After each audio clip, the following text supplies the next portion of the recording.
13장은 마태복음서를 구성하는 5개의 이야기 중 세 번째 것입니다. 마태복음은 5장에서 7장, 10장, 13장, 18장, 23에서 25장으로 구성되어 있습니다. 각각의 이야기들은 지난 사건들을 정리하면서 동시에 앞으로 일어날 일들을 내다봅니다.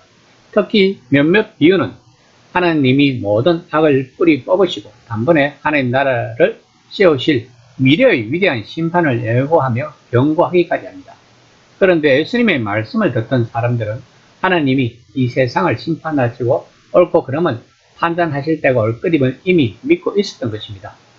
그들은 어려운 자는 억압에서 해방되고 악한 자는 가혹한 벌을 받을 그날을 손꼽아 기다리고 있었던 것입니다.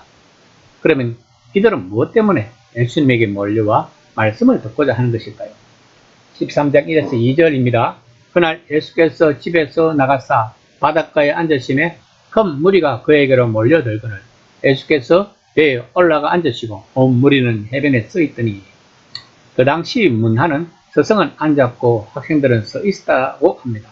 즉 이들은 예수님을 스승으로 보고 있다는 것입니다. 또한 그들은 이미 하나님의 심판이 시작되었다고 생각하고 있었던 것입니다. 그러므로 그들은 예수님의 사역을 통해서 예수님이 그 심판과 상관이 있다는 것 같다고 생각했기에 그들은 예수님에게 말씀을 듣고자 거기에 모여든 것입니다. 하나님이 어떻게 바로 지금 그들을 원수로부터 구원해 내실지, 그리고 그 과정에 그들이 어떻게 참여하기를 원하시는지, 그러한 것들에 대해서 예수님이 더 자세히 알려주시기를 바라는 마음으로 거기에 온 것이었습니다.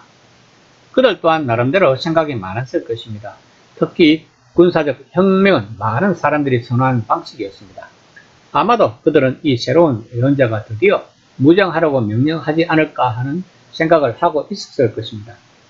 물론 그들이 원하는 것은 예언의 성취였습니다. 반항적인 백성에 대한 하나님의 오랜 분노 끝에 새날이 올 것이라고 말하는 구약의 예언을 그들은 해당해서 들었고 어떤 이들은 직접 연구까지 했을 것입니다. 새날이 오면 그들은 드디어 악으로부터 구원받을 것이라고 생각했습니다. 한 해의 농사를 새롭게 시작하는 농부처럼 하나님은 밭에 씨를 뿌릴 것이고 그 씨는 열매 맺을 것입니다. 이사야나 에레미야 같은 선지자들이 그렇게 말했던 것입니다. 하나님의 창조 질서에 속한 파종과 추수는 창조주 하나님의 죄로부터 자기 백성을 구원하시는 행위, 유배로부터 구출하시는 행위, 억압에서 풀어주시는 행위를 설명하는 그런 언어로 오래전부터 사용되어 왔다는 것을 알아야 합니다. 그런데 젊은 예언자가 나타나서 놀라운 일들을 행하자 사람들은 그가 바로 그 모든 것을 이룰 사람이 아닐까 생각했을 것입니다. 그래서 그들은 예수님을 따라 다녔던 것입니다. 예수님이 씨 뿌리는 농부에 대해서 말씀하실 때 그들이 바닷가에 가만히 서서 열심히 듣고 있는 모습을 한번 상상해 보세요. 행여 한마디도 놓칠세라 배에 앉아서 말씀하시는 예수님께 귀 기울이면서 듣고 있는 분위기는 어떤 분위기일까요? 많은 설렘과 기대에 찬 분위기일 것입니다. 그런데 예수님이 들려주신 이야기는 그들이 기대한 것과 달랐습니다.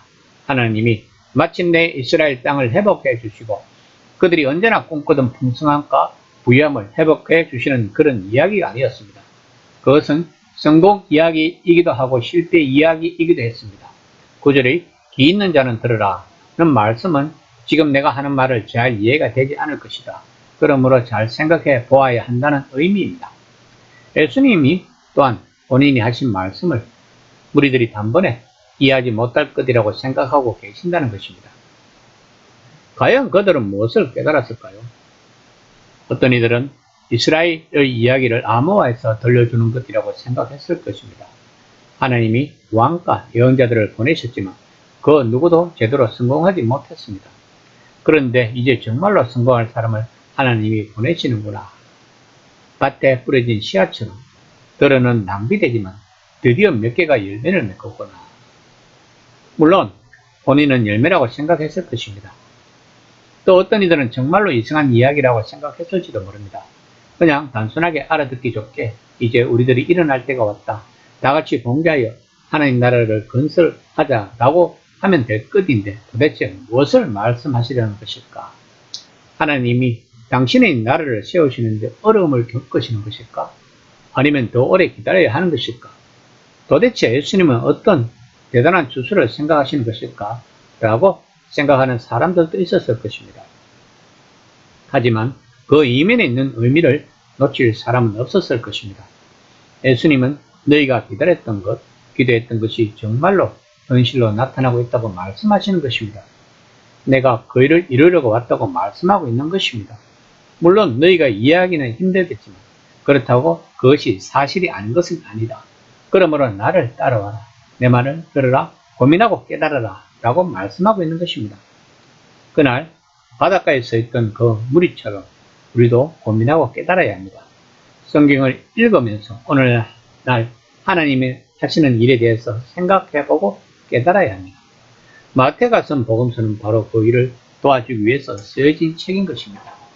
이처럼 기독교는 기분이나 복도다 주는 작은 교훈들이 아닙니다. 기독교는 하나님이 이 세상에서 하시는 일에 대한 것입니다. 하나님이 예수님 안에서 이미 하신 일, 그리고 오늘날 우리를 통해서 하시려는 일에 대한 것입니다.